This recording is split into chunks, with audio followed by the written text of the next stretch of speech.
শহীদ ন্যাসত আজি বিভিন্ন শিক্ষক সংগঠন অভিভাৱক সহ 10 সংগঠনেৰ বৈঠক সদস্য ছাত্ৰ সন্থাৰ হাইস্কুল শিক্ষান্ত পৰীক্ষা সন্দৰ্ভত অনুষ্ঠিত হৈছে আলোচনা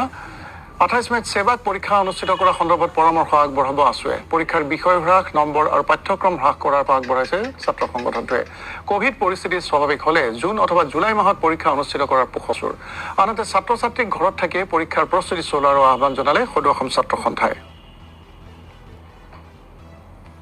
এটা আমি সিদ্ধান্তত উপনীত হৈছো যে পৰীক্ষা কেতিয়া কেনেকৈ বা অতি সোনকালে জনাব লাগে বিভিন্ন লোকে কৈ আছে যে 5টা বিষয়ত অনুষ্ঠিত হ'ব লাগে কোনোবাই কৈছে 3টা বিষয়ত অনুষ্ঠিত হ'ব লাগে আজি ইয়াত বিভিন্ন ধৰণৰ পৰামৰ্শ আহিছে নম্বৰ হ্ৰাস কৰাৰ কথা কৈছে সিলেবাস হ্ৰাস কৰাৰ কথা কৈছে আদিকে বিভিন্ন ধৰণৰ পৰামৰ্শ আহিছে গতিকে আটাইকেইটা পৰামৰ্শ জুকিয়াই আমি অহা 28 তাৰিখে সেৱাৰ কাৰ্যালয়ত পুনৰ আমি উপস্থিত হ'ম আৰু আমাৰ বিভিন্ন সংগঠনৰ লগত বিভিন্ন ব্যক্তিৰ লগত ছাত্ৰ ছাত্ৰীহঁতৰ লগত আমি এতিয়াও আমি মত বিনিময় কৰি আছো আৰু তেওঁলোকৰ পৰা আমি যিখিনি মতামত পাম আমাৰ ছাত্ৰ সন্থাৰ মতামতসমূহ আমি একগোট কৰি অহা 28 তাৰিখে আমি সেৱাৰ কাৰ্যালয়ত সেৱাক আমাৰ মতামতসমূহ দাখিল কৰিম আৰু আশা ৰাখিছো অতি সোনকালে